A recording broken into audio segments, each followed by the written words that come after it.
there's 200 people or 150 people that start the class, there's 100 helmets of people that quit. Grown men whose dream it was to be a SEAL that get there, that did all this physical training and all this preparation and signed that dotted line and committed to 6 years, and they show up there and they get to that training and they ring that bell. No one knows who's going to make it through that program. The only way to know what's in the core of a human being is to rip that thing apart and see what's in there. And until you rip it apart and see what's in there, you don't know.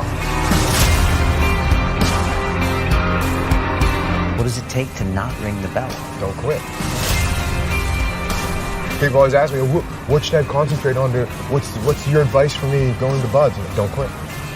Don't quit. Like, train hard, don't quit. Well, if you want to be a good leader, you have to understand human nature. And the places where human nature reveals itself most clearly are times of extreme suffering and inhumanity.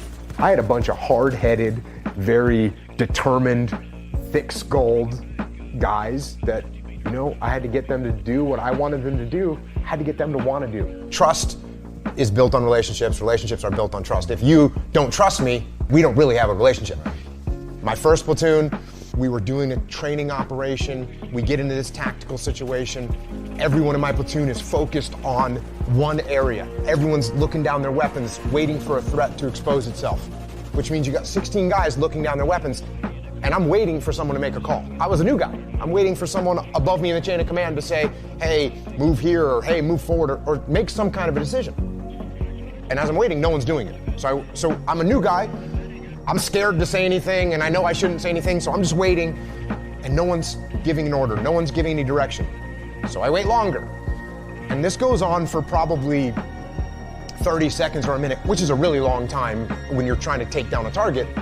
And finally, I said to myself, all right, I'm gonna see what's going on. So I actually point my weapon at the ceiling, and I take a step back, and I just look around.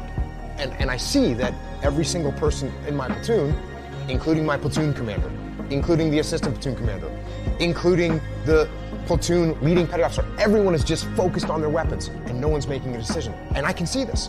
And because I'm looking around, and I'm detached from the scenario, just by 8 inches, I stepped back and looked around. I can see what decision needs to be made. And so I summoned up as much courage as I could as a new guy, because new guys don't make decisions. And I said, hold left, clear right, which was a basic command that we had rehearsed and we would practice. And I expected someone to say, you know, shut up, Jocko. But instead they repeated the command. They all said, hold left, clear right, which means we were gonna execute it. And sure enough, the guys on the left held and the guys on the right cleared. And we got done, and instead of someone saying, hey, you need to keep your mouth shut, like one of the more senior guys said, hey, good job up there, way to make a call. So I looked at it and I said, wait a second, how could I have, as a new guy, have made a decision in that situation that was better than what the more senior, more experienced guys were making? And I realized it was because I took a step back and detached from it. So at that moment I said to myself, okay, from now on, when I get into these tactical scenarios, I'm gonna take a step back and I'm gonna try and look around and I'm gonna try and detach myself from the chaos and the mayhem. And I started doing it all the time. In every tactical situation, in the land warfare, in the mountains, in the urban environments, I was doing it all the time. And I was able to like see what was happening. It was like a superpower to be able to see what was happening and make decisions. And so then I actually started doing it when I was having conversations. And if you and I were in a disagreement and you started getting emotional, instead of me getting emotional back at you, I would just take a step back and be like, oh, okay, he's really concerned about this. Why is he so concerned? What does he see that I don't see?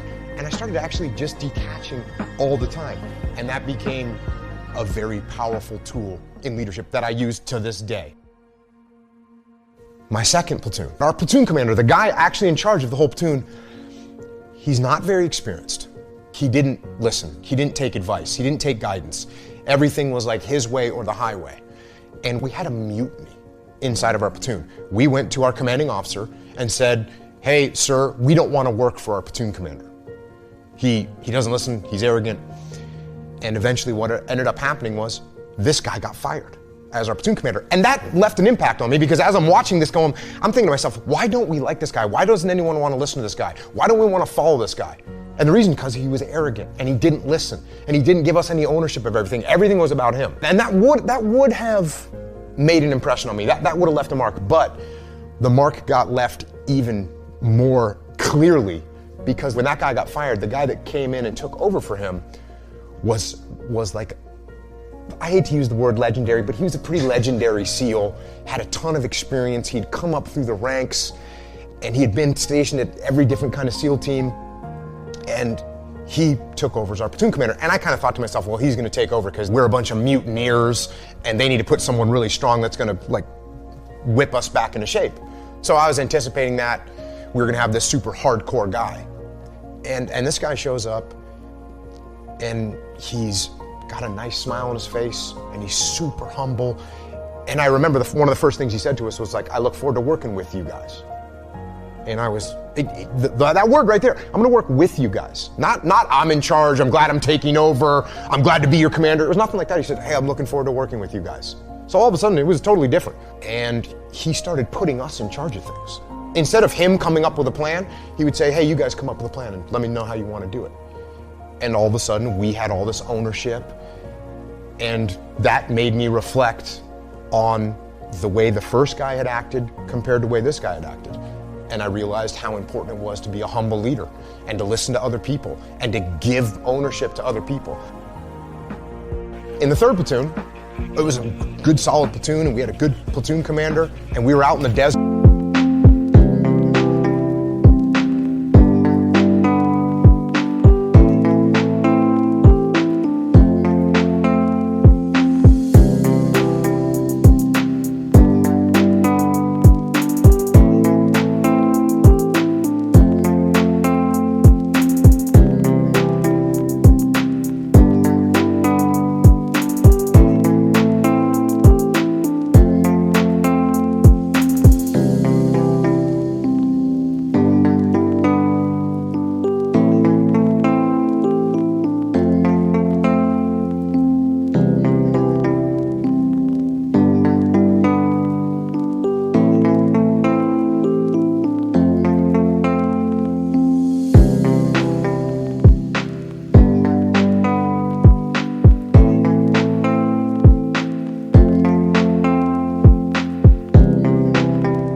Doing some training and some targets popped up. We start engaging the targets like we're supposed to and everyone gets in the prone position and is returning fire.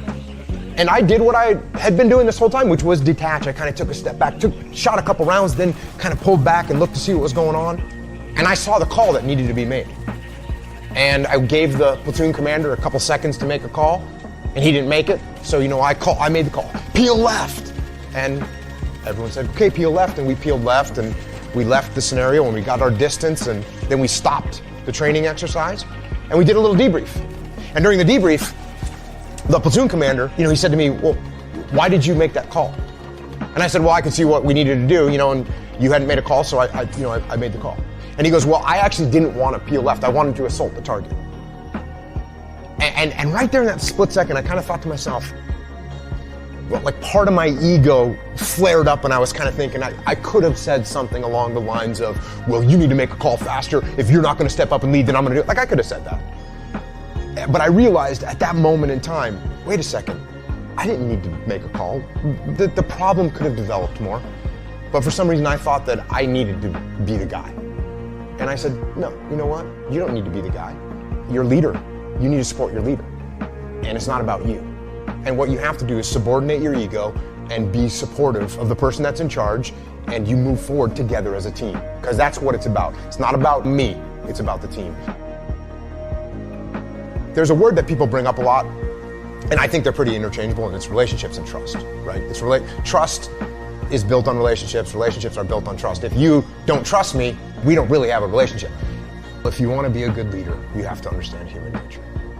And the places where human nature reveals